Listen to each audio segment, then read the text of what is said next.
won over $34,000 in funding speaking about her business in elevator pitch competitions. Let's just say she knows how to get the money, okay? She knows how to get the money.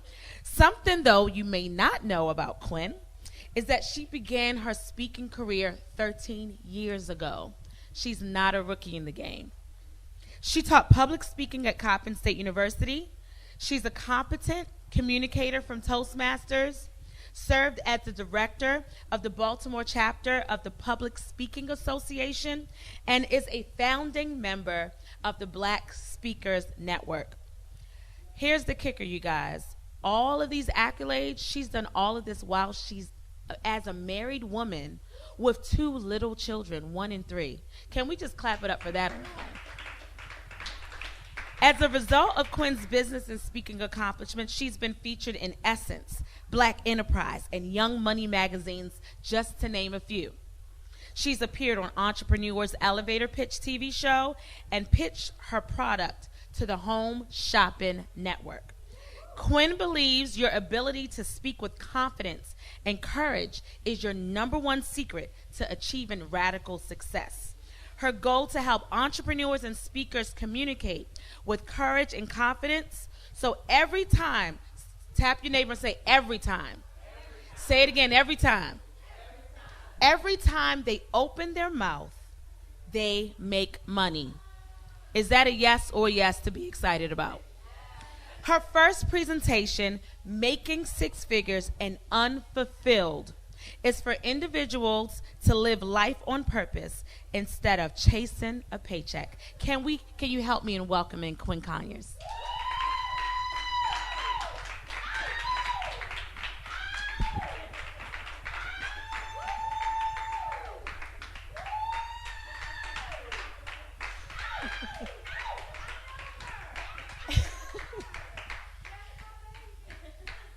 In 2015, my life completely changed. It was the year that I found out that I was going to become a mom. And if there are any moms in the room, let me see a wave of hands. Being a mom can be scary, and if you're not a mom, how many of you have seen a baby before in your life? All right, so we all on the same page, right? So 2015 was a life-changing year for me. It was the year that I found out I was pregnant with my first son. It was also the year that I went to my husband and I said, I can't do this anymore. I can't do all 4. I can't be a wife, an employee, an entrepreneur. Something has to go. So my husband says to me, you're not going back to work, are you? And I said, give me 1 year to work my business full time, Purse Paparazzi. And if BGE is about to get turned off and we're behind on our mortgage and we can barely feed our family, then I will go back and I will get a job. So he agreed. And 3 years later, I'm proud to say that I'm still in business. But the road, I must tell you the truth, has not been easy. And 9 times out of 10, if you are here because you have thought about quitting. Quitting in business, quitting in life, maybe quitting pursuing your dreams, or maybe even quitting doing that thing, speaking like I'm doing right now. You had a desire in your heart, you were thinking about it, but you just didn't know if you really had what it takes. Or maybe you're the type of person that's in the audience right now and you absolutely jumped headfirst into that passion, that thing that you've always wanted to do, and it didn't go quite the way you thought it would go. People see me now and think that I have it all together. Bianca, my lovely friend, did a great job of introducing me. And when you look at Facebook, Quinn, because sometimes I wonder if she's real, you would think that I did have it all together. Yes, I have an amazing husband, a great supportive network of friends, and 2 little boys. But sometimes the face that you see isn't always what it seems. I moved to Baltimore in 2007. I was just now graduating from Howard University, getting my master's, and I decided that I wanted to stay in the city, but I couldn't afford DC prices, and Baltimore was the next city over. And in 2009, me and my friends decided to go to Eden's Lounge. Now, I know some of y'all come from all different walks of life, right? And I'm still on my journey. But we decided that we're going to do something a little different this particular year. Usually on New Year's, we go out. This New Year's, we decided that we're going to bring it into the house of the Lord. So we went to watch night service. And the very next day, we went to Eden's Lounge. So we still wasn't all the way delivered, okay? We decided to go to Eden's Lounge, and I am there with some friends, and I end up seeing this tall, dark, chocolate somebody looking at me. And I knew he was looking at me because I was looking at him. And I don't know what it is about tall guys and short girls, but we just kind of had a connection. And in that moment, we exchanged numbers, and it was dating, of course. And I decided to go to his house because at any point in time I was ready to leave. I want to be able to make moves without him knowing where I lived. So when I got over there to his house, I noticed immediately that there was a bunch of luggage on the side of the wall. There were big bags, small bags, some suitcases. Some of them looked like duffel bags. And I said, "Are you traveling? Are you going somewhere?" And he says, "No, I sell stuff." So I kind of gave him the side eye, like, what do you mean you sell stuff? He said, "Well, let's be clear. I do have a full-time job." I said, okay. I just want to make sure we're on the same page. So I said, "Well, what do you sell?" He said, "Well, I got some men's clothes, some socks, and I also have some handbags." And I said, "Bags?" He said, "Yeah." I said, "Well, let me see what you have." So he immediately goes over. He picks out a brown one, a red one. Some had chains. Some had long straps. Some were smaller. And I immediately, because I am a woman, how many women in the room like purses? I immediately seen 4 different purses that I liked. And I can see the wheels kind of turning in his head. So he has a little tally in his head, and he says, 1, 2, 3. So for all 4 of those purses, that'd be $60. So I looked at him, and I was like, $60? And he says to me, "Oh, just because you thought that you were cute, you want to get those bags for free?" "No, $60. Let me tell you something, y'all. That's when I knew I was in love. The fact of the matter is, this man was not mesmerized by my cuteness. He was still about his business. But that's not even how I even got introduced to the Purse Paparazzi. I began to wear these bags, and I began to carry them everywhere that I went, to church, with friends, with family. And I'm from Lancaster, Pennsylvania, a very small town right outside of like Philly. It's like an hour and a half. And fashion is little to non-existent in Lancaster. So every time I would come home, I would get so many compliments. So I decided next time that I come home, I'm going to bring some of these bags. And I did. I sold everything that I had within 20 minutes. I call him and I say, "I want in." And let me tell you, can I be honest with you? Is that okay? I have never sold drugs a day in my life. But the rush I felt making that $200 to $300 in such a little bit of time, I knew that I had to be a part of this business. So I began to not only go from the encourager, "You got this," making his flyers, making his business cards, to actually wanting to be a part of the business. But I had some stipulations. Everybody say stipulations. I had some stipulations. Now, if I'm going to do this and I'm going to attach my name to it, we got to do it with excellence. And literally, he had a piece of paper. He had to hustle and drive. But the business acumen was a little lacking. It literally said, "Want bags, call Issa." Like, it was that. So I admired his determination, but the marketing I just couldn't get with. So I said, okay, if we're going to do this, we're going to do it right. We're going to name it something. We're going to get a website. We're going to do all of this. And I tell you this story because when people see me, they think it's me behind the business. I have a business partner. We're doing this together. And we decided to do it together. And with that being said, we began to sell purses. At first, we started doing home parties. And then I quickly realized that wasn't my thing because I had to compete with Mary Kay and Avon and Tracy Lynn because the women that I wanted to host a party, they're like, "I would love to." But Tracy Lynn was here last week. And then we started doing different vending events. And that was cool for a little bit, but we kept maxing out. We would get to different places, and it just was not working out at all. So I'm trying to figure out, how can we grow this business? And in 2015, which was the year that was so instrumental, I had to bring you guys full circle. That was the year that we decided to tap into the sorority market. And that is when the business really took off. And I know that we have some of my great friends are in sorority. We got Tamika, who's a Delta. We got my good friend Candace, who's a Zeta. And it was an interesting year because it was the same year we found our niche. It was the same year I decided to quit my job and do this business full time. It was also the same year that I decided to actually have a baby.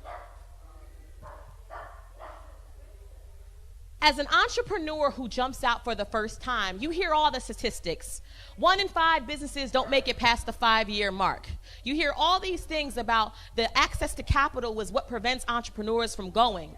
You hear that people don't have knowledge. They don't know where to go or what to do or who to contact to grow and scale their business.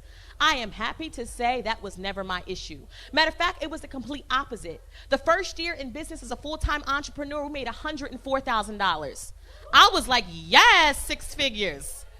The second year, same thing. 2016, I think we did like $150,000. And then 2018, it was our stellar. Everybody say stellar. We did $189,000. I said, yes, God, I appreciate what you are doing for me. This is awesome and amazing. I'm not sure about those statistics that I heard on SBA.gov, but for Quinn Conyers and for Purse Paparazzi, we're doing excellent and amazing. And then 2018 smacked me in my face. If you've ever been smacked in the face, you probably don't want to live to tell that story. But I'm sure it hurt. I'm sure it didn't feel good. And I'm sure that you weren't expecting it. It catches you off guard. You're not really ready for it. And you think that you've done everything you do to prepare. Because in 2015, I knew I was going to do this. I saved $10,000 in the bank for my rainy day. But as we begin to make money, as we begin to progress, and as we get these contracts for these sororities, I began to use my rainy day money, getting comfortable, thinking that it was good. 2018 smacked me in my face, and I was like, okay, what's going on here? But something also happened in 2018. I began to feel a nudge that this wasn't it for me. And people would always tell me when I would sell my purses, girl, those purses are just a platform. I see so much more for you. And I believed that, but I wasn't operating in that. You see, I got so caught up and excited about the money, the relationships, the friends, the traveling that I was doing, I forgot this, the gift that God put in me originally, which is to speak. So before there was Purse Paparazzi, there was Speak to Society that nobody knows about. That's my very first business that I started when I was a college student at Howard University. And I literally would travel around helping college students start businesses and improve their public speaking skills while they were still in college. And sometimes when money comes, when friends come, when opportunities come, you forget your first love until you get smacked in the face.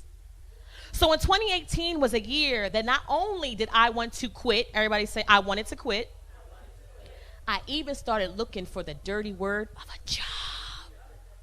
I can't do this. 4 years in, I'd rather have a 2018, my first year out, versus having it 3 years in. So the reason why you're here is not because you were bored on a Thursday. The reason why you're here is not because you had nothing to do. The reason why you're here is not because you decided that, you know what, I have nothing else better to do to sit in traffic in Baltimore. You're here because at one point in time, you, like me, also wanted to quit. But I'm happy that you're here. I'm happy that you decided to show up. I'm happy that you beat the ambulance that was outside. I'm happy that you found a parking spot somewhere along one of these streets. I'm happy that in the back of your mind, you probably asked yourself, do I really want to go to this? And you pushed through anyway. I'm happy that you decided to come. Because you could have quit, just like I almost quit in 2018. So for all of you who are thinking, how do you keep going when you want to quit? How do you keep going when you're not necessarily happy or liking your job? Or how do you keep going when you're doing this business and you don't have the customers or clients that you want? Or how do you keep going when you're trying to market and so much nobody's still buying your product or your service? Or how do you keep going when you know it's a great idea, people tell you it's a great idea, but people are not putting their money where their mouth is? How do you keep going when you really want to quit? Not because you didn't try, because you did try and your efforts are not paying off. And I want to give you a couple of different things that you can do so you can continue to go on and not quit. One of the things that you need to do is you need to learn how to dream. Everybody say dream. Dictionary.com defines dream as a state of mental images or visions that you see while you are asleep. It also defines dream as what you know and what you see and something that you are working towards, a goal or an accomplishment. But for those of you who are thinking about quitting in life, in business, or going after your dream, I want you to be very clear. One of the reasons why I love dreams is because I believe they're a snapshot into your future. They're a snapshot to where you want to go. But you know what's even more interesting? I'm a little bit fascinated with daydreams, right? When you are fully awake and you're getting glimpses and you're getting visions of where you want to go.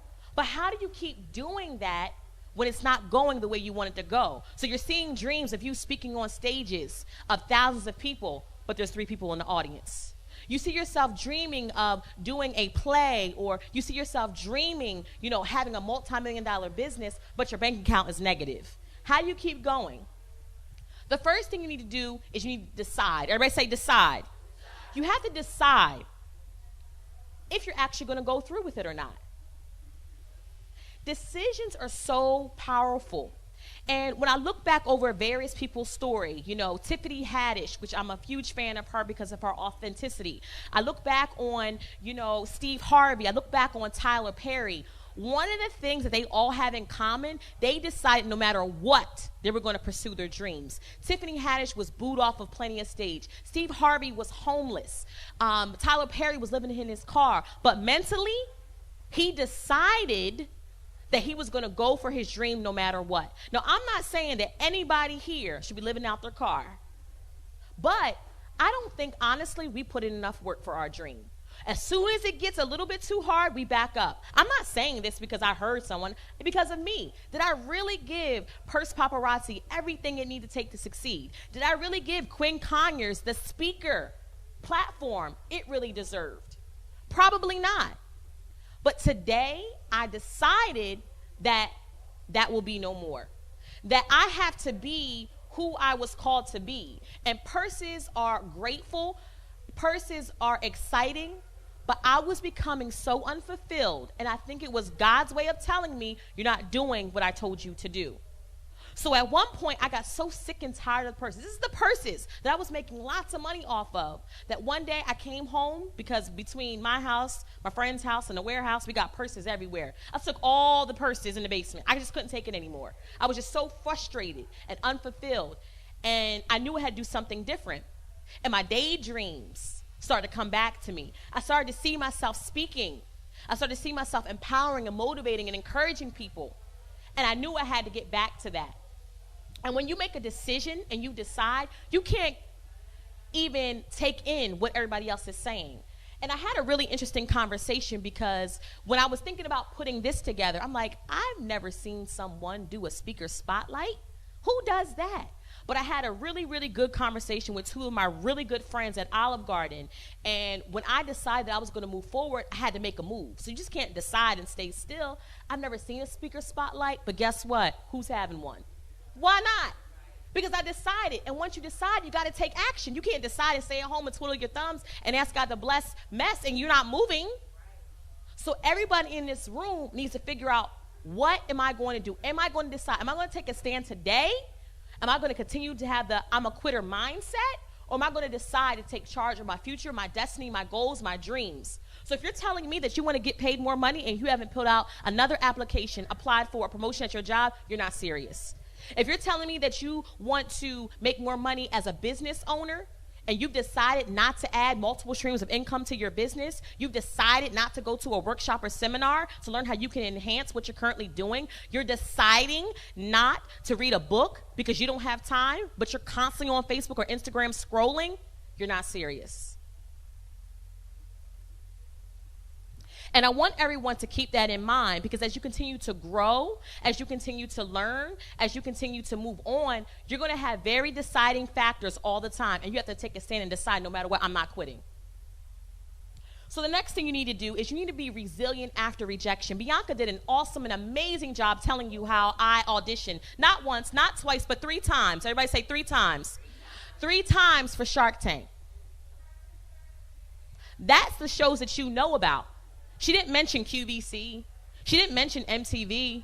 She didn't mention the Oxygen Network. I've been doing this for a while. I say Shark Tank because that's what you know of. I auditioned for Oprah's network twice. I remember going to New York, and I've been in New York a couple of times for a lot of my auditions. I remember I was fresh, still in college, and I was going to New York because Oprah was just launching her network, and she was looking for hosts. I'm like, that's me. That's my calling. I'm doing it. I want to talk. Give me the mic, Oprah. It's your girl right here. So I go there. I tell two of my friends, and they're like, wait a minute, you're going to New York by yourself? I'm like, yeah, because I decided that I was going to go to New York. So they're great friends. Mind you, I was single. They're like, no, we are not letting you go to New York by yourself. So I went, and they came with me. We had $0. Everybody say $0? We stayed in a 24-hour diner because we had no money for a hotel. So in the beginning, the waiter was cool. As the night went on, he kind of side-eyeing us like, y'all going to order something? Besides this water, lemons, and sugar? Nah, this is all we got. So I put him to the side. I told him what I was doing. He was like, all right, y'all good. It's time for us to go out there. I'm standing in line about to audition. In my mind, I had already decided if Oprah picks me, I'm dropping out of college. This master's degree ain't a big deal. I already got a bachelor's degree. It'll be good. Nobody's going to be mad at me for quitting. They're going to be like, you got a show with Oprah. You are good to go. We're standing in line. It's so cold outside. I was completely unprepared. My hands were so cold. I was literally shivering. We were all sitting in line waiting for our opportunity to pitch while we thought we deserved a show. At the same time, I saw the American Red Cross van pull up. It was so cold outside, they were giving out free coffee just so we wouldn't freeze to death. Then it was camera crews interviewing people, asking them why they went to audition. Now, if you know me personally, I never turned down an interview. I couldn't even talk. I had to save all of this for Oprah's producers. They got to me and said, ma'am, would you like a cup of coffee? Yes, ma'am. I do not drink coffee. I drink a whole cup of coffee black, no sugar, no cream. Just for that opportunity.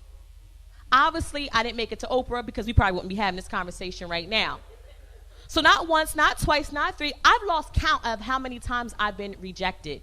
But if you really want to go after that thing, you have to learn to be resilient after rejection. The people who are winning, the people that you see on TV, on newspapers, on billboards, those are people who kept going. They all have stories about being turned down, being told no, but they kept going. And that's what you have to do if you really want this. I know I'm claiming right now in front of everybody that I will have my show on the Oprah Winfrey Network. And all y'all are invited to that watch party if I can stand up. Because I feel like it was a dream. God gave it to me. What just so happened that I would see that those auditions. I've been to New York more times to audition for shows I can't even remember anymore. And they've all been around talk shows. But I had built up a resilience. So now if something goes wrong, it doesn't go right, I know how to keep going and how to be resilient after rejection. When I was 9 months pregnant, I decided that I was going to audition for Shark Tank for a third time. And this is why you got to get yourself some good girlfriends. I'm not sure where she's at, but my friend Shanier, who was walking around, I'm like, I am going to audition again. 9 months pregnant. I called my doctor. And she's like, Quinn, you can go, but just make sure that you are close, to a hospital. Because here's what happens, too. When you're in this process and you want to quit, you start taking excuses. I can't go. I'm pregnant. I can't go. I can't get off work. I can't do this. I can't do that. And I took it the complete opposite way. So I had to get a little bit. I was like, well, maybe I can drive. But at that time, I was so big that I couldn't drive because my stomach was hitting the steering wheel. Well, I was like, okay, well, I get on a mega bus, whatever. Husband not having it. So Shanier is like, I'll drive her. That's a good friend. She believed in me, drove me to New York at 9 months pregnant to audition for Shark Tank.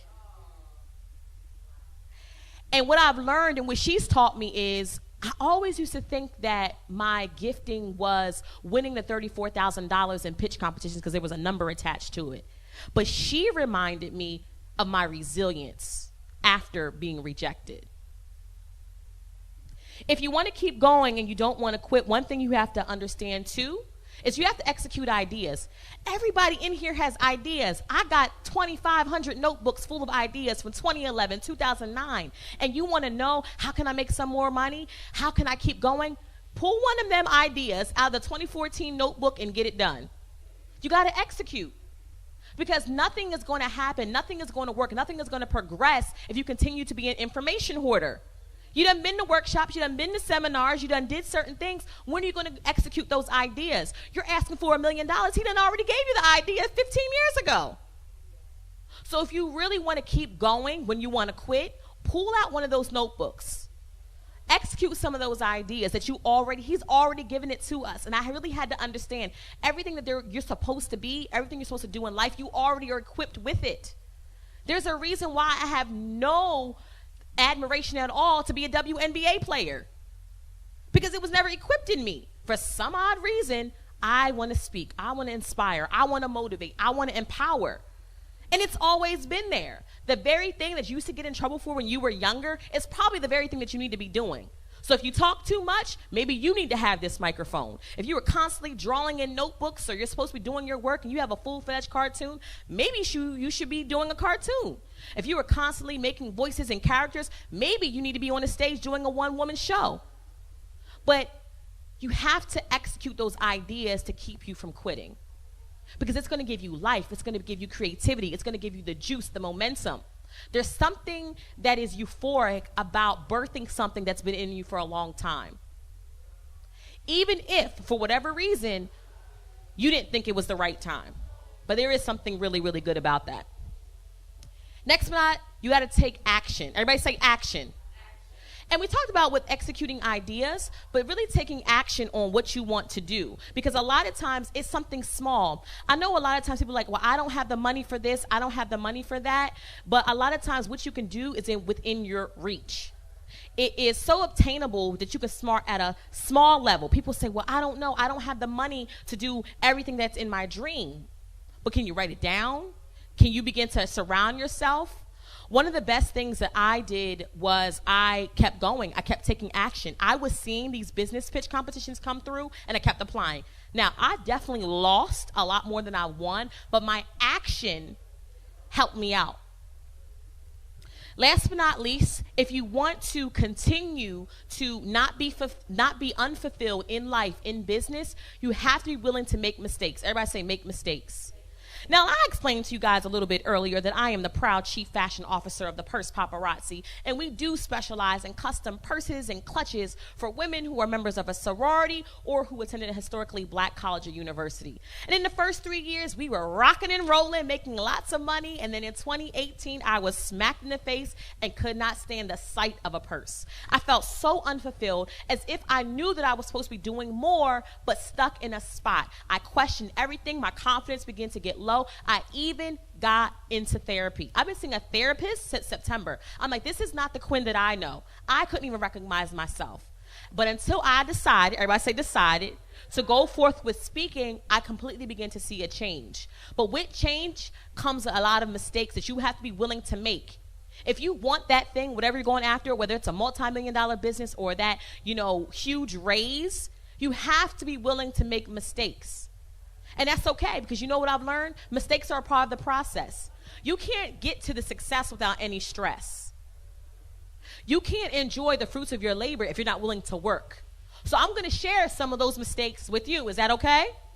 So I mentioned, everybody see here, these is one of my clutches that I have. We're licensed with 11 various HBCUs. This is North Carolina A&T, North Carolina Central University. Their colors are maroon and gray. We actually went to their homecoming and we sold a bunch of these purses. Pretty cute, right? Come with a long strap. What you didn't see is my manufacturer got the color wrong. And instead of maroon and gray, he gave me maroon and baby blue. Yeah, it hurt. Not only my pockets, it hurt my sales. And I'm like, no, I don't have time for this right now. But if you truly, honestly want to be successful, this is part of the game. This is part of the process. And that's what I've learned. Like, if you really want this, I want you to change the relationship and how you think about mistakes and failure. Instead of saying, oh my gosh, let me run, let me hide, let me stop, let me slow down, let me say thank you, because it's going to happen along the journey, because everyone that I know who's been super successful has experienced a mistake or a failure. That's how you really know you're on the right track. If everything is going smooth and there's no bumps in the road, there's no detours, it's going to hit you sooner or later. Baby, I'm working on being good, but I almost cussed every day of the week when I saw this. Because it's not, you see one, we got boxes. Oh, but it wasn't just that. You would think that this would be enough to kind of knock me in my head, right? I went to Howard University in D.C., and of course I had to make me a Howard University clutch. And when I go to homecoming, I wear it a little bit like this, have my little shoulder strap. And everybody loved the Howard University clutch, and we're getting ready. This is my alma mater. I got to show up. I got to show out. I mean, North Carolina Central, that was cool, but Howard University, you know, it's one of the most prestigious HBCUs, and I had to come correct. I wanted to make sure that not only did people like it, but I could represent and be excited about it. So I call my manufacturer, we get things done, and all of a sudden they send me my box. I'm excited. We are all ready for homecoming. Except there's one problem. It looks as if everything is fine, but there's a huge mistake. They printed it wrong. It's upside down. Now, I could have told someone that they can carry it up here, but as a person and an entrepreneur who wants to deliver an excellent product, I couldn't show these. This is more money down the drain. My question to you is, I could have quit right there. I'm done. North Carolina Central and Howard University, I'm done. I don't want to be in this bag business no more. It's the price to pay for mistake is too high.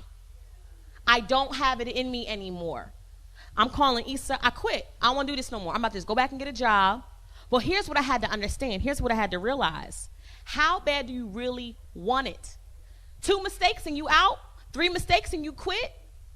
There's people out there who've had hundreds of mistakes, thousands of mistakes, thousands of no's, applying for a whole bunch of jobs and not getting it. And I couldn't let something being turned upside down stop me. So if you want to keep going when you want to quit, you got to embrace the mistakes. You got to embrace those failures. It's part of the process. It's part of the journey. That's how you keep going. You got to look at this not as a mistake. It means I'm on the right track. Things are going to happen because your courage, your character, your confidence, everything is tested. The real you comes out when you make the mistake. And you want it to come out when you actually have control over it. This still hurts. I still got a box of these. So if anybody wants an upside down Howard University clutch, I got you. On me. No money necessary. And when it comes to making mistakes, the reason why I think it's important to show you, because again, I think that Quinn Conyers is a mythical creature on Facebook. People really think that you have it all together. They think that you don't have issues, you don't have concerns, that your life is just peachy and you are not stressing. You are not trying to make $1 out of 15 cents. You're not trying to be a great wife, a great mom, run a business, be an amazing friend, and hold it all together. And that's just 2. If you know anything about the sorority world, and I know I have a couple of friends here, colors are everything in a sorority. It got to be the right pink. It got to be the right green. It got to be the right blue. All that matters. So as Issa and I were creating our purses for our Delta line, we asked for red and white. Now, I don't know if you can see from here, this is a little bit more orange. Their true colors are not even red and white, right? Their true colors are really a crimson and cream. So we wanted to get really, really close to that. Do you see the difference? Imagine having a box of these when you really wanted these. So I'm sharing my mistakes with you to let you know that quitting was a constant part of my reality.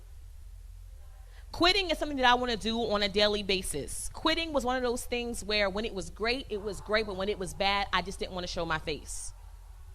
But what I'm here to tell you is if you want to be super successful, everybody say super successful, you have to realize that you have to dream. You have to be able to not only take the good with the bad, but understand that any mistake that you make in business, any mistake you make on a job, it's all a part of the process. It's supposed to grow you. It's supposed to stretch you. But the option to quit is not an option. 2018 might not be the year that smacked you in the face. It could be 2020. It could be 2021. Or maybe it already happened and you're in your glory season. I don't know. It could have happened in 2016. But it's a part of the process. And just because you get more closer to where you want to go, it doesn't mean that it goes away. It's a part of the process. If you truly, truly want to keep going, you truly want to master whatever you know that you're supposed to do in this earth, you have to remember to dream. Thank you.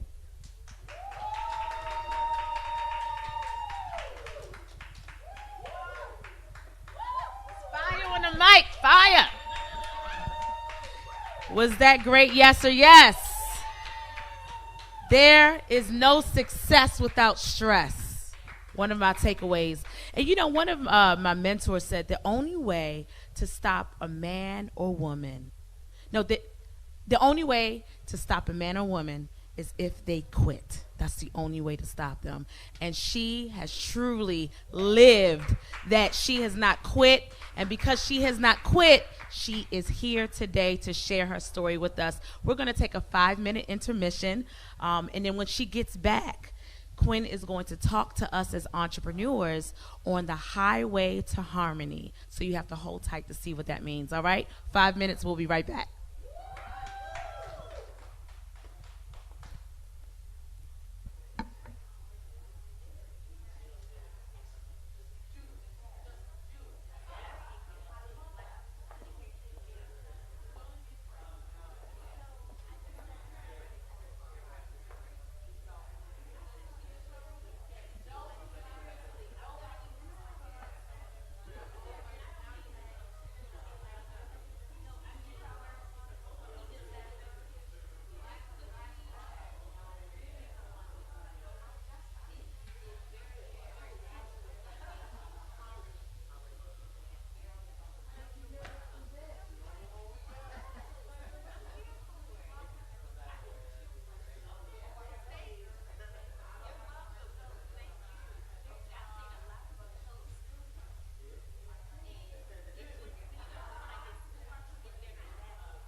Welcome back. Welcome back.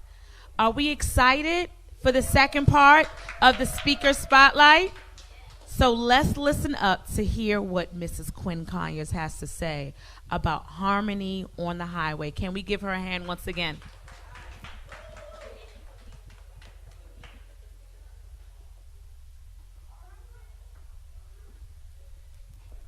By a show of hands, how many people have drove from or to DC on 295? Okay, some people do it every day, some people do it every now and then there's some people, they have to do it 2 o'clock in the morning on their way back or from wherever they need to go. I did a little bit of research and I found that there are over 391,000 accidents each year because of distracted driving. Not drunk driving, not driving under the influence, not a legitimate pothole, but you are distracted. So much so, Maryland and a whole bunch of other states have made it illegal to be on your cell phone while driving. You can get pulled over, you can get a ticket. Only because a lot of distractions happen when you're driving and you're not able to focus on your final destination. In this second aspect of the Speaker Spotlight, I want to talk to all the entrepreneurs in the room. If you're an entrepreneur, let me see you wave your hand. If you're thinking about starting a business, you're an entrepreneur in the making, let me see you raise your hand. All right now. And what I realized about entrepreneurs, especially ones who have considered quitting, because we all been there at one point in time, one of the main reasons why we decide to quit is because of we're distracted. We're distracted by social media. We see someone doing what we want to do and believe and feel that they're being longer or farther down the road. Not understanding that what we need to do to really be successful and to really accomplish our dreams, we have to stay in our own lane. When I think about 295, it's always interesting because it gets on my nerves. 2 lanes, why couldn't this be a 695 where I can have some time to weave in and weave out? And then if you're actually driving on 295, which we all have, if you're not careful, you begin to notice what people are doing in the car next to you or in front of you. I've seen a little bit of everything. I've seen people putting on makeup, eating a full-fledged meal. I'm not talking about a burger. I'm talking about it looked like they had Olive Garden with some fettuccine. I've seen people driving, like you said, no hands, working it out with that knee like this, doing all these things. And what happens is, as the driver in the car to the left or to the right, you begin to drift off and look and see what they're doing. So much so that sometimes you miss your exit or your final destination. So what I want to talk to you today in regards to not quitting, if you're an entrepreneur, the thing that you need to keep in mind, you have to be willing to fight. Fight for your dream, fight for your job, fight for that entrepreneurial spirit. Now, I'm not a huge fighter, right? I'm not a huge fighter. I'm a lover. But I will tell you a little story because we're honest. We're family, right? In the 3rd grade, this girl was messing with me. And I'm a really nice person. I swear to y'all, I am. She kept messing with me. She kept messing with me in the 3rd grade because I think she thought I was sweet because I was short. I've always been short my whole life. We ended up getting into a fight. Don't ask me no questions. I broke the girl's arm. I don't know. I blacked out. They called my mom and said Quinn was in the fight. So my mother was like, why would you hit her? Da, da, da. I'm like, she provoked me. And I think so many times we're told that fighting is wrong. You're not supposed to do that. Keep your hands to yourself. You only hit someone, somebody hits you, or you only hit someone, if you feel threatened. But in the recent years, I have become to get really fascinated with a fighter's lifestyle. If you really look at their lifestyle, it really is a lifestyle that can be admired. I'm not a boxing champion or a boxing fan, but I like the discipline of a boxer as they prepare for a fight. They only eat certain things. They quit negative things. They listen to certain things. They listen to certain music. They begin to get a mindset that they are a champion. One of the best fighters of all time was Muhammad Ali, and he wasn't necessarily fighting because he was good, but he was fighting so many other things. He was fighting civil rights. He was fighting for equality. He was fighting for injustice. He was fighting for so many things. And I think that over time, we have conditioned ourselves to think that fighting is wrong. I remember when I was so upset and I was so over Purse Paparazzi and our lack of sales and how everything just dried up and how could we have 3 years of great product sales to nothing. I went to Issa and I was like, you know what, I'm done. Like, I really want to quit. I'm over this. And if you know anything about him, he's not the warm and fluffiest. He gives it to you real, but I need that because it's a balance that I have to have. And he says to me, that's him over there if you haven't noticed. That's the guy at Eden's that I met that night that I was talking about. So he's like me, he was like, oh, he says to me, he says, what you think this is going to be easy? He's like, if you won, you got to go out there and fight. He was like, we Abdul Rahims, we don't quit. And I was like, you right. I'm sorry. I had to snug up my tears and get it together. But then I realized in that moment that I took a stand and I am going to fight for my business, for my marriage, for my kids, for my future, for my opportunity. I'm fighting for my dreams because it's a reason why I seen them. It's the reason why you saw your dreams as a little girl, as a grown man. So I want you to fight. And how do you fight? The first thing is you got to stay focused. So again, I wanted to take you back down 295. I want you to stay focused. And when it comes to focusing, people, I think sometimes put themselves in a box. I can only do this. I can only sell purses. I can only do this job because I don't want to seem like I'm all over the place. And T.D. Jakes said it best. Someone had asked him, how do you do all of that? How are you able to be a husband, a minister? You're writing books. You're also speaking and preaching. You're doing movies. He's like, it's all the same thing. I'm just living out God's purpose. So don't put yourself so much in a box that you forget to let your creative juices flow. You can focus on that one thing and just express it in different outlets. So if you want to sing on Facebook, write a song, sing wherever you need to do it. But don't put yourself so confined that you forget that focusing isn't about limiting yourself. It really is about expressing yourself doing that one thing multiple different ways. And the interesting about focus is so many people are focusing. And once you focus, you don't look to the left or to the right. You look straight ahead. And sometimes people make things so complicated, they make things so stressful, and they don't know how to break things down in simple terms. Now, I don't know about you, but I like to drink water. I'm trying to get my health and fitness back together, trying to get my sexy back, because after those 2 childrens, they stole it from me, right? So I've been drinking a lot of water, right? A whole bunch of water. And when I went into the grocery store, there's so many choices of water, right? You got, depending on who you are, you can get the 7-Eleven water. You can get, for all these bougie water drinkers out there, you can get your Fiji, spend $2 or $3 more. And then you have Aquafina at Deer Park. You have all different types of waters. And when I saw this, it made me think about entrepreneurs and why they want to quit. They get so focused on people who are doing exactly what they do that they don't stop and they want to quit doing what they do. Do you really think that 7-Eleven was worried about Fiji? Do you really think that Deer Park is worried about Aquafina? Not at all, because guess what? They're staying in their lane. Whatever business that you have, whatever idea that you've been thinking about, and you're trying to wonder is there enough room for me? There's already a bunch of business coaches out there. There's already a bunch of people who do photography and videography. Doesn't matter. You're Aquafina. They're Deer Park. And the thing about it is if you go to a shelf and you look at waters, all of them are faced forward, staying straight ahead.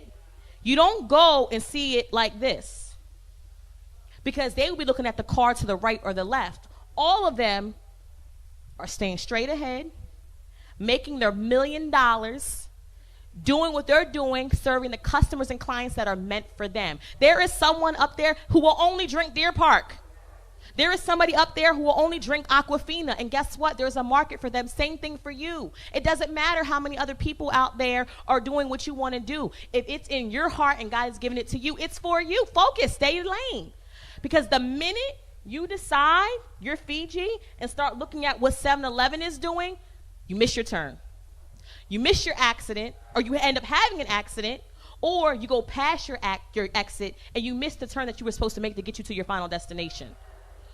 So if you really want to be super successful and you really want to go far in your business, I want you to not worry about everybody else who is doing what you're doing. Do you know how many motivational speakers are out there? Do you know how many people out there are selling handbags? Do you know people come to me and says, oh my gosh, Quinn, have you ever thought about doing a luxury line? Yes, I have.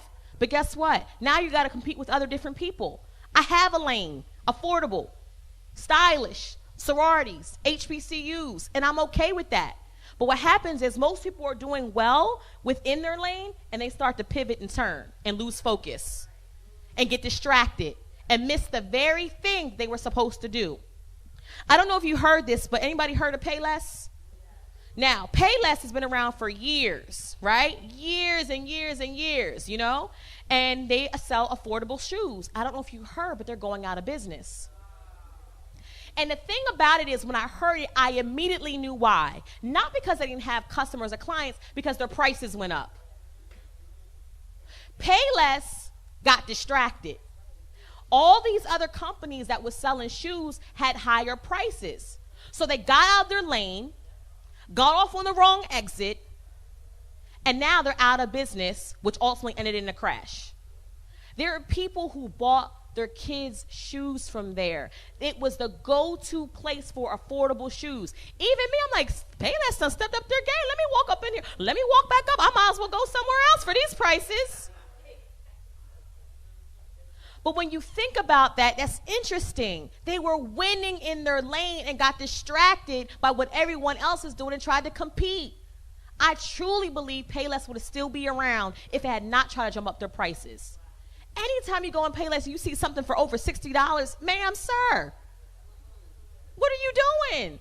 This is affordability. Same thing. I think that sometimes when you think about cars and things like that, you know, Alexis is not worried about how much Honda is charging for a car. They're going after selling luxury, experience. You know, Honda's selling family, affordability. They're not looking over there to see, should I lower my price? Should I raise my? They have a lane. And the minute you get distracted and start looking at who's doing makeup in this car, who's doing what, you begin to crash. So my challenge and my charge to you as an entrepreneur is to figure out you are perfectly okay being Deer Park.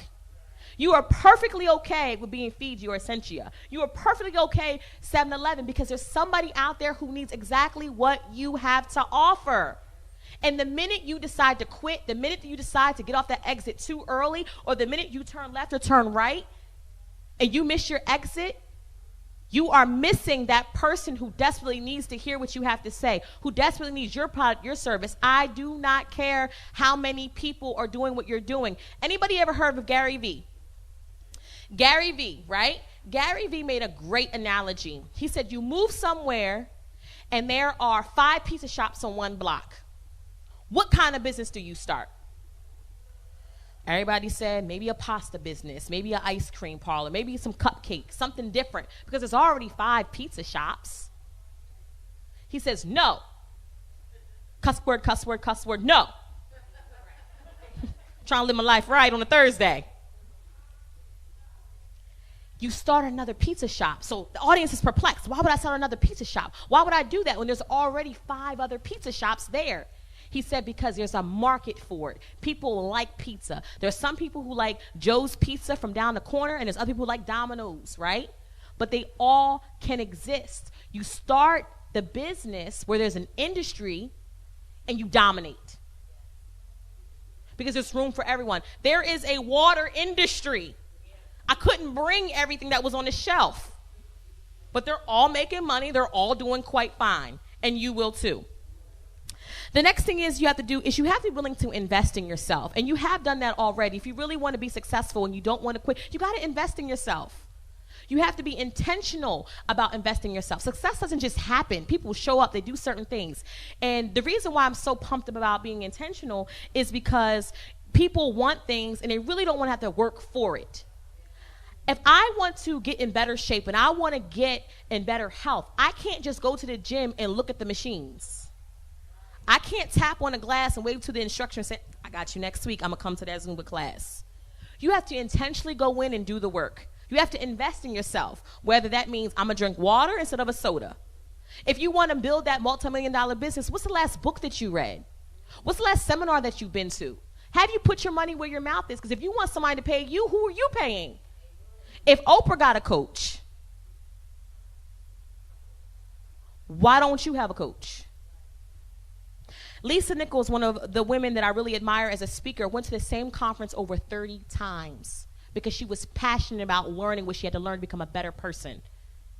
And if you really want to be successful and you don't want to quit, you got to keep surrounding yourself by people who think and act just like you, who want it how you want it, who are not satisfied with living mediocre, who want to shoot for the stars. I tell Candace all the time, I dream with her.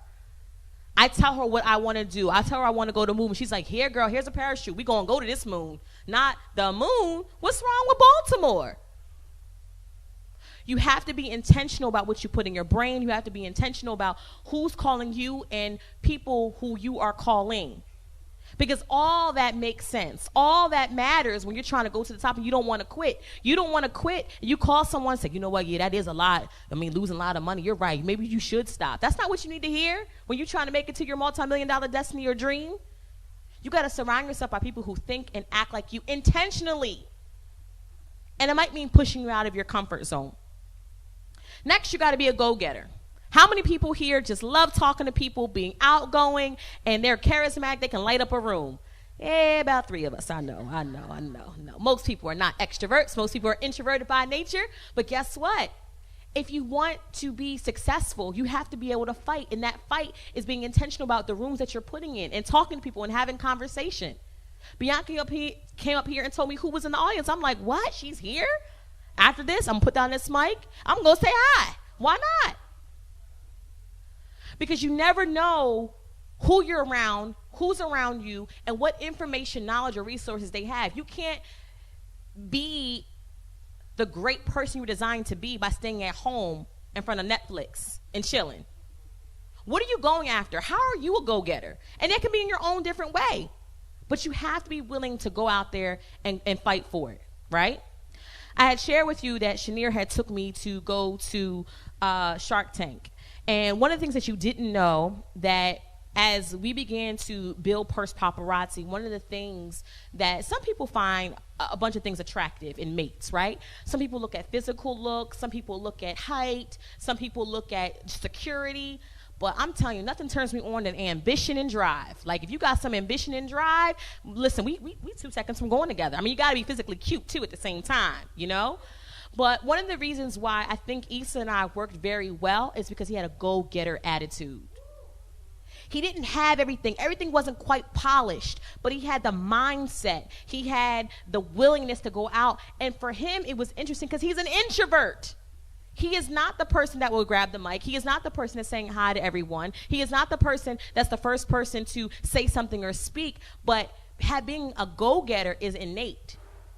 And if you're a go-getter, people see that and they want to help you and they want to join. If he was like, yeah, I'm just kind of selling these bags on the side, I wouldn't have been attracted to that. Where's your spunk? Where's your ambition? Where's your motivation? I like a go-getter attitude. And that's what you want. If you want to be successful, you got to think like that too. How can I go out and get it? Like, it has my name on it. You need to go out there and get it. So you have to be a go-getter and you have to be willing to go after those things, especially when it may be uncomfortable.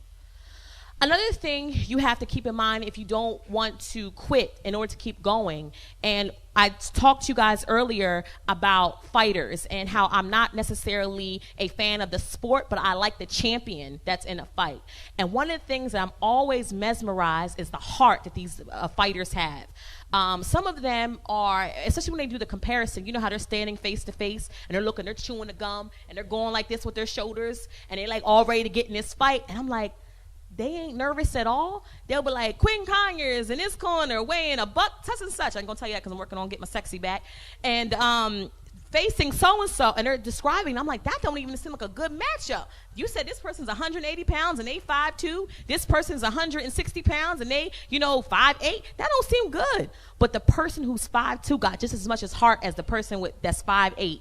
And that's how you got to look at your dreams. Like, I don't even know how I'm going to do this, but I got the heart to go up there and at least fight for it. I got the heart to go up there, at least try. I got the heart to get in the ring. There's so many people out there who ain't willing to get in the ring.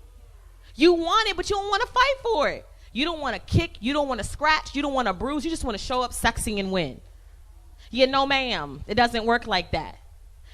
The beauty of fights is usually the person who wins looks to me the most bloodiest. Eyes all popped out, teeth missing, and they're smiling because they endured. Now they can enjoy the success because they had to fight for it. Now, if they didn't have to fight, didn't have to get sweaty, didn't have to kind of put their hands on the other person, it was given the belt, it wouldn't be as sweet. It wouldn't be as fulfilling. Why? Because they didn't fight for it. But when they're standing there, they're bloody, missing tooth, they can barely see, they got the trainer squishing the water in their eyes to wash them away, and they're holding that belt up nice and high, and they're the champion, they earned it. How are you earning your place in entrepreneurship? Are you fighting with it? Or are you standing behind the boxing ring waiting to get in? Because anybody, for the most part, if you train for it, you can get in. But we don't want to train for it. As soon as we hit a little bump, make a little mistake, with the numbers don't look the way we want it to, we launched a program and nobody signs up, we want to quit. It doesn't work like that. The people who are making it, they got that fight, they got that heart, they got that drive, they got that charisma. And a lot of times, it's not their first fight. They could have got beaten up 5 years ago, 5 seconds ago, 5 minutes ago, their last fight, but they got the heart to get back in it. So I want to check, where is your heart? Where are you at when it comes to your business? Are you showing up? Are you scared of the component in the competition that's out there? Or do you understand that no matter what, you're going to be a champion?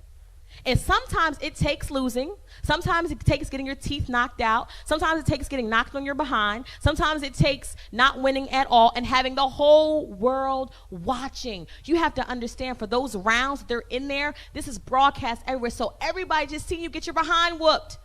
Everybody just seeing you lose. Everybody seeing you fall on your behind. And the question is, are you going to get back in the ring for the next fight? Because in order to be super successful as an entrepreneur, you have to be willing to get in the ring and fight. And part of that is heart. So when it doesn't go the way you want it to go, when it doesn't turn out the way you want it to turn out, do you have the heart to keep going? I hope that you do. One of the things that I heard Marshawn Evans Daniel say was, all of us have to trust. We have to trust in timing, right? And the acronym that she used that was so beautiful to explain it was total reliance upon spiritual timing. That is trust. So what you have to understand, that even if you have this business idea in you, even if you've been daydreaming about it, even if you've had dreams when you've been asleep, even if you have notebooks about it, it might not happen in 2019. Will you still fight for it? It might not happen in 2020. Some of the things that I've seen years ago, and I'm like, it's coming to pass in 2019? I've seen me doing workshops and seminars for a very long time. And it's just now that I'm taking the courage and the confidence to get behind the purses and step on the platform. So for you, it might not be purses and platform, but it could be something else. I don't know what that is. But timing is everything. If someone gave you $1 million when you were 4 years old, you wouldn't even know what to do with it. But if somebody gave you $1 million at 44 years old, you got a bunch of bills you would pay off. You would buy you, your mama, and your cousin a house. You probably would move out of Baltimore, get yourself a new car, all of that, because the timing wasn't right. Still a great blessing, but you weren't mature enough to handle it at 4. Now you can at 44 or 34. So as you go through this process and you are moving along and you put in 2 years, 3 years, 2 months, 12 years, you have to understand that timing is everything, and you don't know when the timing is going to pop. That's why you have to keep going. And that's probably the hardest part of the fight, is the timing. When you get in that ring, you don't know if you're going all 12 rounds or if it's 30 seconds. But you got to get in there like, I'm going to put the time in. I'm going to put the work in. And once you develop that mindset, that no matter what mindset, that mindset of no matter how long it takes, what obstacles I have to go through, I'm fighting for this business. I'm fighting for my dreams. I'm fighting for what I saw as a kid. I'm fighting for people told me. Some of you are starting businesses and you're doing it because somebody told you that you were great at it. They seen something in you. You didn't even believe yourself. But somebody told you you were good at singing. Somebody told you were good at baking. Now you have the confidence to start your own, cupcake business. But timing is everything. And I truly don't want anyone in this room to get discouraged because they've been working on that business dream. They've been birthing that child. They've been staying up late, talking to different types of people about their business, and it hasn't go the way it wanted to go yet. Timing is everything. Sometimes it could just be a test. How long are you going to stay the course? The most creative ideas are in the graveyard. Why? Because most people die with their hopes and their dreams inside of them. They don't even give their ideas a chance to live. I don't want that to be anybody in this room. I want you to commit. Say, I commit to my dream. I commit to my destiny. I commit to me. And I trust that my time will come. Thank you, ladies and gentlemen.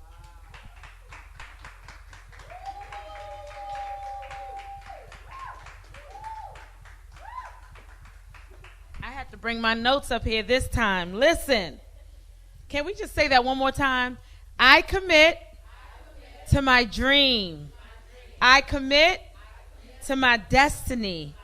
I commit to me. Wow. Awesome, awesome, awesome. Here's some other takeaways that I had. And I'm going to ask for some audience participation as well, if you can kind of just give me one nugget. So while I go through mine, if you all can kind of think of one as well.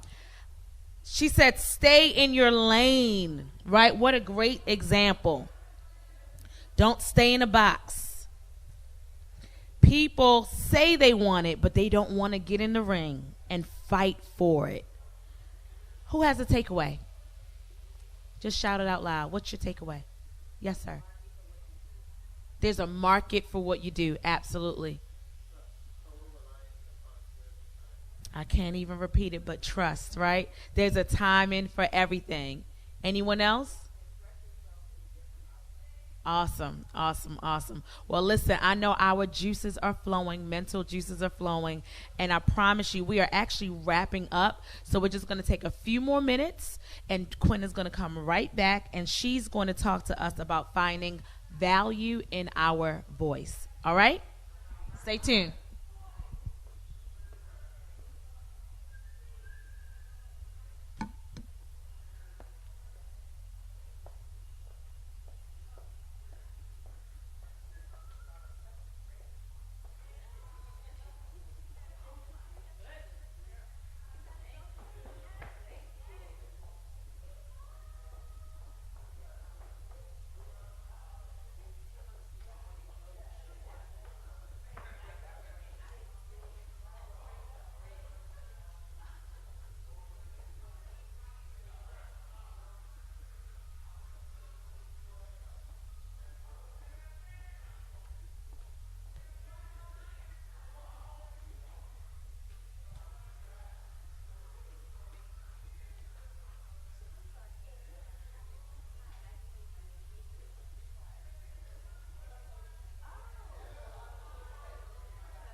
All right, ladies and gentlemen. So we're about to wrap this on up.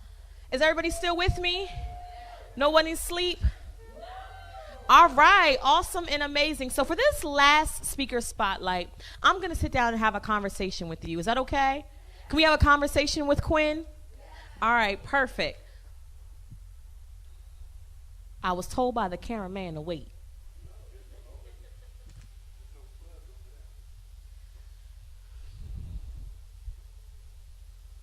Make sure you tag me, Quinn Conyers, Facebook, Instagram, social media, Twitter, all that good stuff.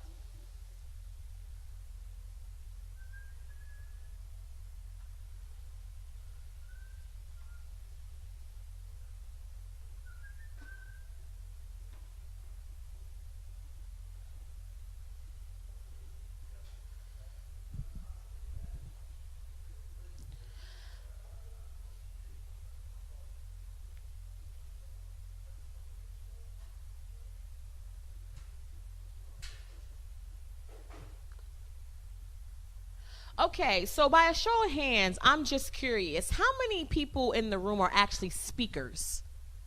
All right, got mostly people are speakers. Okay, perfect. One of the things that I think when it comes to speaking or wanting to become a professional speaker, or maybe just like to speak for fun, that we sometimes don't realize that there is so much value in our voice. We get intimidated by the Les Browns for being hungry. We see the giants like Tony Robbins and get intimidated because we think that we can't have a career like his. Or maybe we question ourselves if we can be like have the motivational magic of an Eric Thomas. Or maybe we're just a little bit unsure that we have really what it takes to captivate the crowd like a Lisa Nichols. So we don't think that what we have to say or how we say it is valuable. I'm here to tell you that there is so much value in your voice. The way you speak, the way you move, the way you enunciate, you are called to somebody out there. And the reason why this particular message is so near and dear to my heart, I've always wanted to be a speaker. Since the 9th grade, I wanted to be a speaker. And I remember when I was in college, I was selected to go to this program through the Congressional Black Caucus. And there was a woman there, so she happened to be a speaker. And it was kind of like mentoring for the day.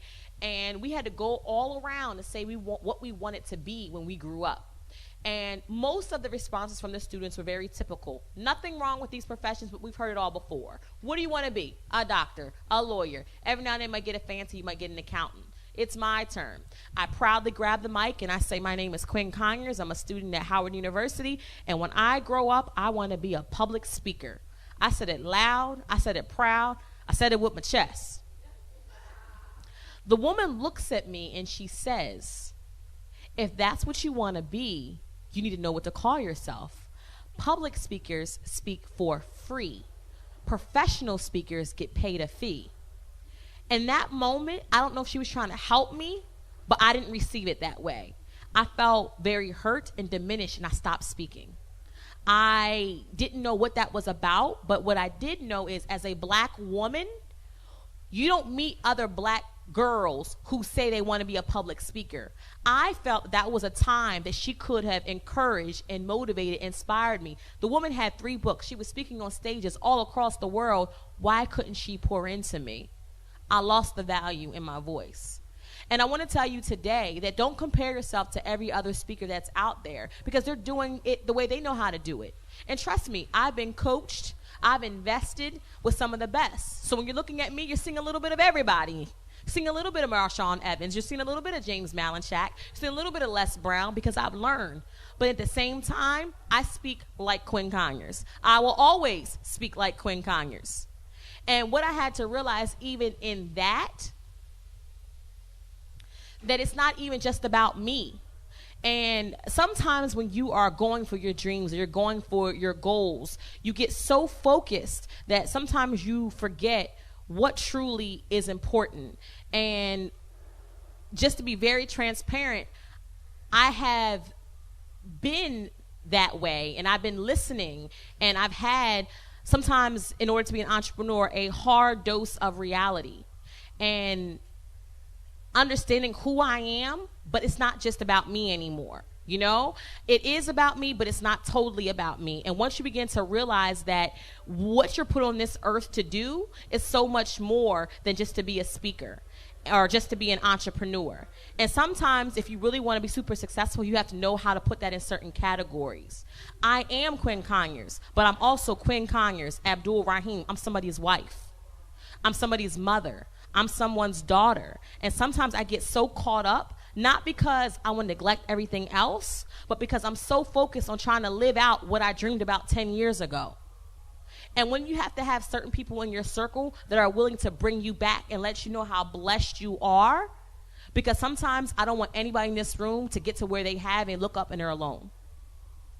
So being a go-getter, staying focused, being driven is all fine and dandy, but don't do it at the expense of losing someone or something that you truly love, because it's not worth it.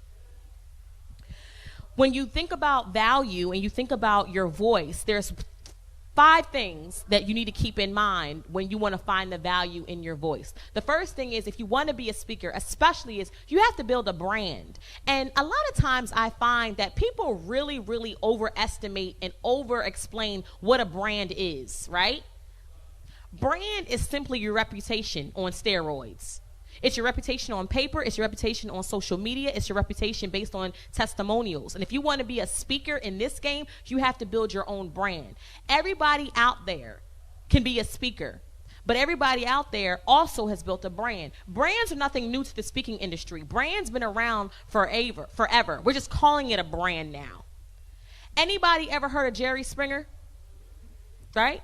If you want to see a good fight back in the 90s, you was watching Jerry Springer. You ain't have to go to World Star. You can go right on Jerry Springer and see them do it.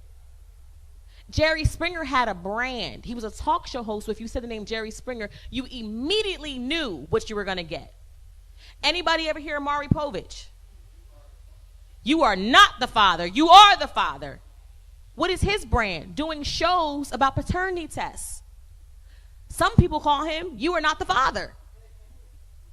When you think of Oprah, what do you think of? Yes, money, you get a car, a magazine. All of them are talk show hosts. All of them have individual brands. But when you say their name, something comes to mind. And if you want to be a speaker, when someone says your name, what comes to mind? Is it inspiration? Is it motivation? You have to be intentional about building a brand. You have to do certain things so when people say your name or hear what you're doing, they show up because they know what they're going to get. No one's going to Oprah to see a good fight. No one's going to Jerry Springer asking him to do a paternity test. They go to Maury for that. They're branded. They're not. Maury and Oprah at the time and all these other people were not looking at each other. They all had their own brand. Same thing as a speaker. You have to get very intentional about what your speaker brand is going to be. That's the way you look, the way you talk. It's the reason why I changed 3 times. I'm trying to build a brand. I don't care what any other speaker is doing. I have never been to a speaker spotlight. This is my first one with y'all. But why not build a brand? Why can't I do this? Why can't I talk about what I want to talk about, motivate, empower you, and change my dress 3 times? So now, when you hear my name again, I don't know what she's going to say, but she might wear something cute, so I'm going to go. I'm trying to build a brand. How are you building a brand as a speaker? Next, you want to be original. There's so many copycats out there, and you can say original, or you can even say authentic. Here's what I don't want you to do. Don't try to be so original that you take yourself out of the game. You do not have to reinvent the wheel. Paint it a different color and bling it out. Everything, every business, every speaker who is out there, it's not nothing new. They just added their twist to it. Guess what? Before there was Uber, there was taxi cabs. Same thing, get you from point A to point B. Uber just added their spin to it. So as a speaker, if you're going to be a motivational speaker, if you're going to be an inspirational speaker, if you're going to do certain things in the speaker realm, what's your twist? What's your angle? What's your goal? When I thought about how I wanted to be a speaker and I completely was like, I don't know what I'm going to say. Like, what's my topic? I would talk to people. I would ask Issa. I would call Shanier and be like, I feel like I need a topic. And when I realized that I had to put my spin on my topic, it really is about helping entrepreneurs and speakers perfect their delivery skills. public speaking can be a topic. Sometimes we try to be so unique, so special, so different that sometimes the organic originality of your voice and your message is exactly what people need. There are many speakers out there. I have my own way. I like props. I like to be intimate. I like to change my clothes. I like to change my hair. I like to tell you my story. This is me. This is how I'm original. That's how I can stay authentic to who I am. The world does not need another Les Brown. He's already taken. The world does not need another, Lisa Nichols. She's already taken. But they can use a Tamika Harris. They can use a Reginald Gant. They can use a Candace Denise Owens. They need that voice. Because what I've learned is even if it's the same topic, your experience, your expertise, and your point of view is going to make you different. So I believe that no one should go to the grave with a multi-million-dollar business idea inside of them. It is my job to help entrepreneurs speak up and speak out about their business. I'm not the only one who's doing it, but ain't nobody else going to do it the way I do it. And I'm okay with that. Next, if you definitely want to keep going and not giving up on your dreams, you have to be a lifelong learner.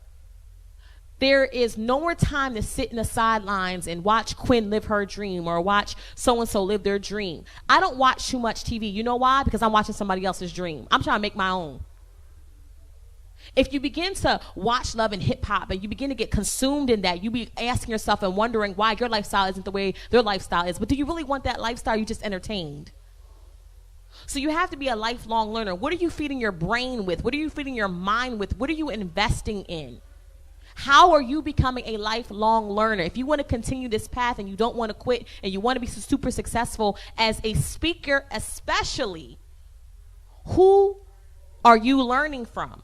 Who are you investing? It's so interesting to me when I meet speakers and they say they want to be this speaker and they want to charge all this money. I'm like, they want an honorarium, and I start asking them questions about, so what do you speak about? They can't answer the question. Or I can talk about everybody. No, you have to have a certain demographic or an audience. Or, what have you learned about speaking? They haven't been to a workshop, a seminar, or read a book. This is just half of it. So if you want to see somebody who's serious, James Malinchak, How to Make Money as a Big Speaker, lifelong learner. Just because you graduate from high school or college doesn't mean the learning stops. It just begins. We've all heard if you want to hide something from a black person, you put it where? In a book. But also you can put it in a DVD or a CD because most people are scrolling Instagram and Facebook. I'm a lifelong learner. I said I wanted to be a speaker. What's this book? Secrets of Successful Speakers. Speak up for your business. Successful women speak differently.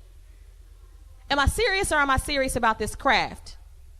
It's not enough just to have raw talent and be good. You got to perfect it. You got to go for it. You got to, make sure that you're downloading. Even on my way, I call it Drive Time University. I'm listening to Dr. Miles Monroe. I might have Les Brown playing. I might have T.D. Jakes playing. I might have Pastor Todd. That's my new favorite right now. I'm loving everything about him right now. It might be Steve Furtick. I don't know. It depends on how I feel on that day.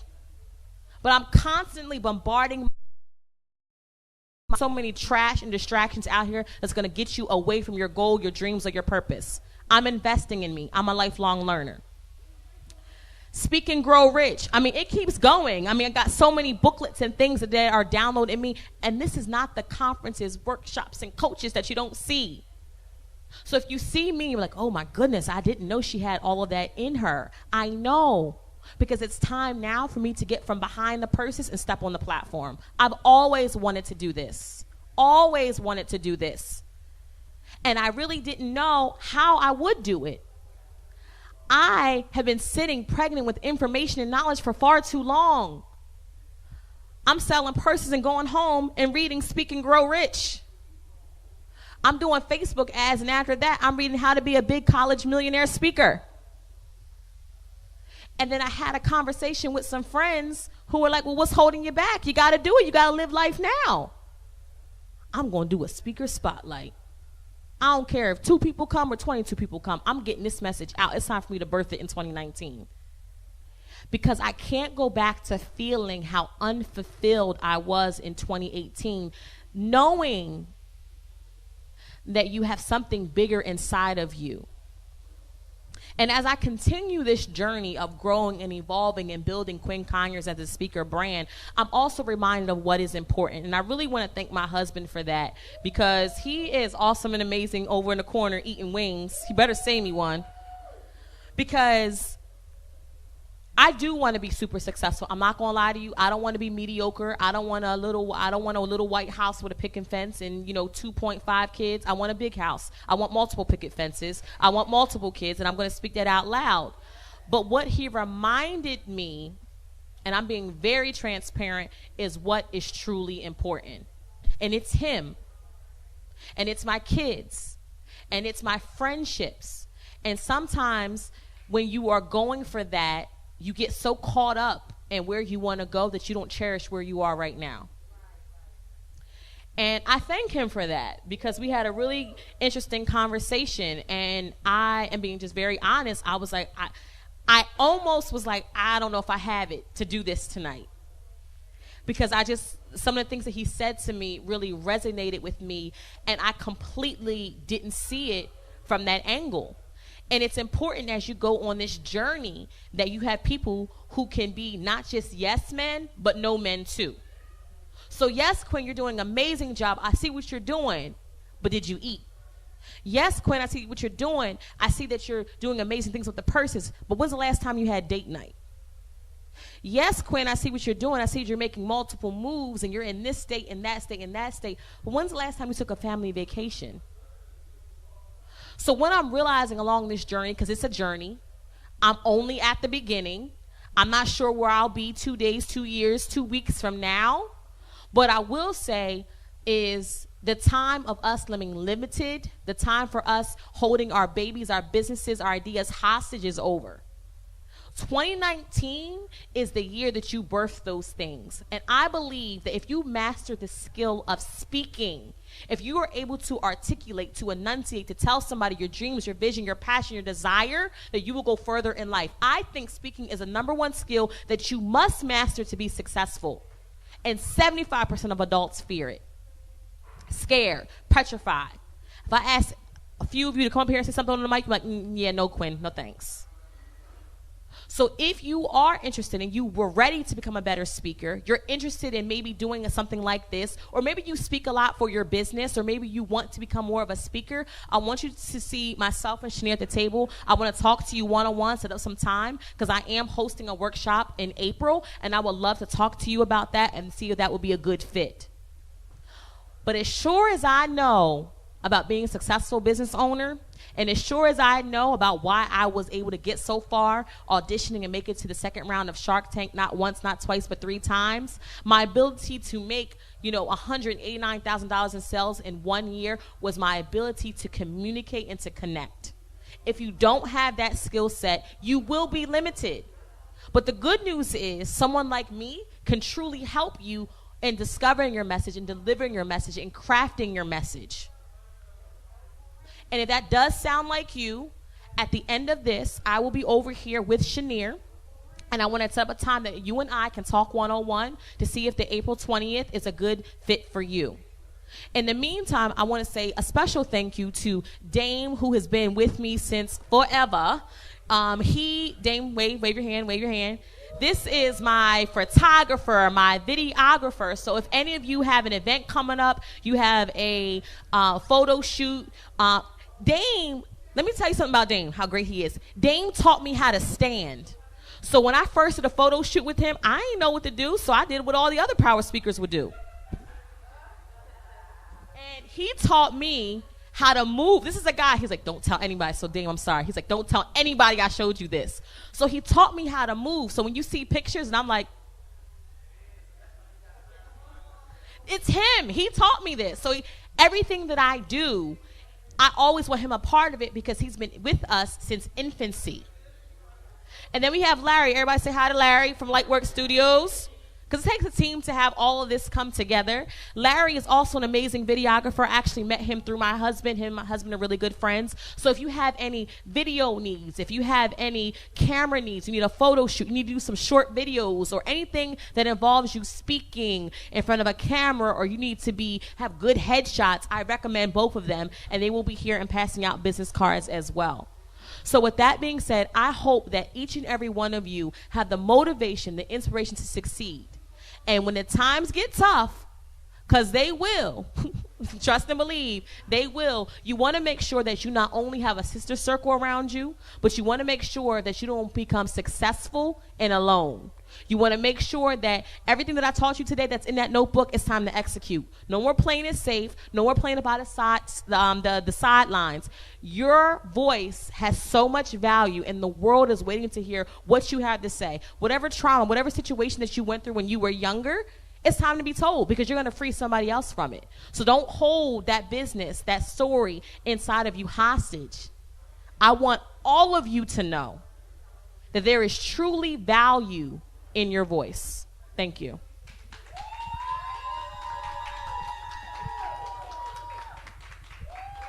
So, you know what? I just thought about it. So, thank you so much for everyone who's come out today. I do appreciate you guys wavering through the traffic and coming here and committing and showing up. I would personally love to meet all of you really quickly before they kick us out. And also, Larry is going to be doing some testimonials. So, if you want to stand right in front of this banner, and all you have to say is, I just heard Quinn Conyers speak, and tell me what you heard, what you felt, something that resonated with you. Encourage somebody. If I do another event, tell them to come. Whatever you got from it, be authentic and original. I would appreciate if everyone in this room could just grab the mic, say a couple of words about what you thought about today. That would be awesome and amazing. So, Larry, raise your hand. That's Larry. He's going to take you right over here in front of the banner, and I want to get your insight and feedback on the speaker spotlight. Thank you so much.